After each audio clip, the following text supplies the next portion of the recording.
Hello student, आज हम class ninth में एसएसटी पढ़ेंगे और आज हम सेकंड पार्ट पढ़ेंगे। इससे पहले भी हम इस चैप्टर को पढ़ चुके हैं पार्ट ए में। अब हम यहाँ देखेंगे चिली और पोलैंड की समानता और असमानता को थोड़ा सा जानेंगे। तो देखते हैं लोकतंत्र की दो विशेषताएं। चिली में पिनोशे शासन और पोलैंड के साम्यवादी शासन में काफ़ी अंतर है।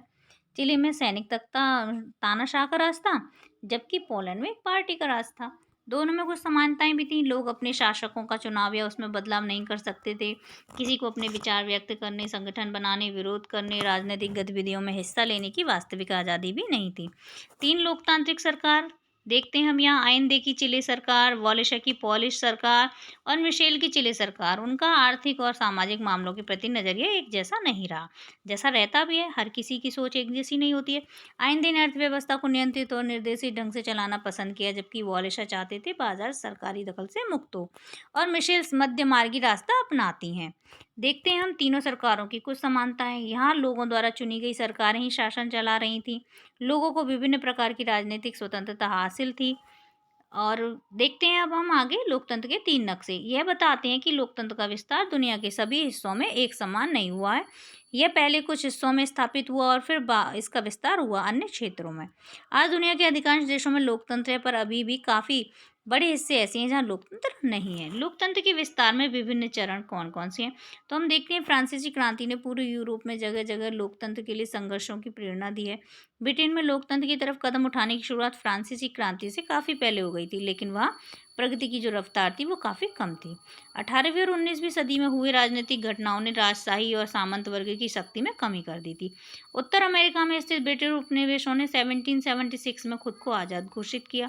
अगले कुछ ही वर्षों में इन उपनिवेशों ने साथ मिलकर आधुनिक अमेरिका का गठन कर लिया। 1787 में उन्होंने एक लोकतांत्रिक संविधान को मंजूर किया, लेकिन मतदान का अधिकार केवल पुरुषों और अमीरों को ही दिया था, जो हम फ्रांसीसी क्रांति में भी हमने पढ़ा है ना। 19वीं सदी में लोकतंत्र के लिए होने वाले अक्सर राजनीतिक समानता, आज़ादी और न्याय जैसे मूल्यों को लेकर ही होते थे। संयुक्त राज्य अमेरिका में पूरे देश में श्वेतों को 1965 तक मतदान का अधिकार नहीं था। लोकतंत्र के लिए संघर्ष करने वाले सभी वयस्क और औरत, अमीर या गरीब, श्वेत या अश्वेत को मतदान का अधिकार देने की मांग कर रहे थे। इसे हम सार्वभौमिक वयस्क मताधिकार कहा जाता है। अब हम समझते हैं कि वयस्क मताधिकार तो हम समझते हैं, सार्वभौमिक का मतलब है सभी के लिए। उसमें किसी भी तरह का या किसी भी प्रकार का कोई भी भेदभाव नहीं किया जाएगा। अब यहाँ पर हमने एक चार्ट बनाया हुआ है, सार्वभौमिक वयस्क मताधिकार का कालक्रम कैसे शुरू हुआ।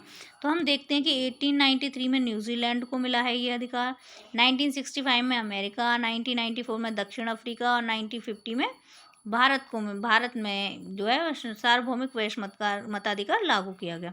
1928 में ब्रिटेन, 1927 में रूस, इसी तरह से हम देख रहे हैं Germany, Sri Lanka, Japan, Australia, Spain, यूनान, तुर्की, मलेशिया, नीदरलैंड, फ्रांस, भिन्न भिन्न देशों के बारे में यहाँ पर जानकारी दी गई है। ठीक है, हम देख रहे हैं कि सन 1900 तक न्यूजीलैंड ही अकेला ऐसा देश था जहाँ हर व्यक्ति को मतदान का अधिकार प्राप्त था। अब देखते हैं उपनिवेश का अंत। काफ़ी लंबे समय तक एशिया और अफ्रीका के अधिकांश देश यूरोपीय राष्ट्रों के उपनिवेश बने रहे। औपनिवेशिक शासन से मुक्ति के लिए राष्ट्रीय संघर्ष किया गया। बहुत से देशों ने दूसरे विश्व के तत्काल बाद लोकतांत्रिक शासन व्यवस्था अपना ली थी। पश्चिमी अफ्रीका के देश घना ब्रिटिश उपनिवेश था। देश जो था उसमें ब्रिटिश उपनिवेश था और तब इसका नाम गोल्ड कोस्ट था। यह 1957 में आज़ाद था। यह अफ्रीका में सबसे पहले आज़ादी पाने वाले देशों में से था। इससे अनेक अफ्रीकी देशों को आज़ादी के लिए संघर्ष करने की प्रेरणा मिली। आज़ादी के बाद नक्रुमा घना के पहले प्रधानमंत्री और फिर राष्ट्रपति बने वे जवाहरलाल नेहरू के मित्र और अफ्रीका में लोकतंत्रवादियों के लिए प्रेरणा पुरुष थे। लेकिन उन्होंने अपने आप को आजीवन राष्ट्रपति के रूप में चुनवा लिया। लेकिन कुछ समय बाद 1966 में सेना ने उनका तख्ता पलट कर दिया। अफ्रीकी देशों में आज़ादी के बाद लोकतांत्रिक शासन व्यवस्था अपनाई थी, लेकिन लोकतंत्र लंबे समय तक नहीं चल पाया। इसका मतलब है हम समझ रहे हैं कि लोकतंत्र वही होता है जहाँ पे लोगों को पूरी आज़ादी होती है, लेकिन यहाँ नहीं थी। तो इस तरह से हमने इस चैप्टर में देखिए कई तरह की व्यवस्थाओं को देखा और लोकतंत्र को और अच्छे से समझा। इससे आगे का हम अगला जो हमारा चैप्टर है उसमें और अच्छे से समझ पाएंगे कि लोकतंत्र क्या है, लोकतंत्र में क्या समस्याएं हैं, लोकतंत्र की क्या विशेषताएं हैं। ठीक है, मैं आशा करती हूँ कि आप लोगों को चैप्टर समझ आया होगा। बुक पढ़िएगा, नोट्स पढ़िएगा और जो वीडियो है उसको सुनिएगा। ठीक है, thank you for watching this video.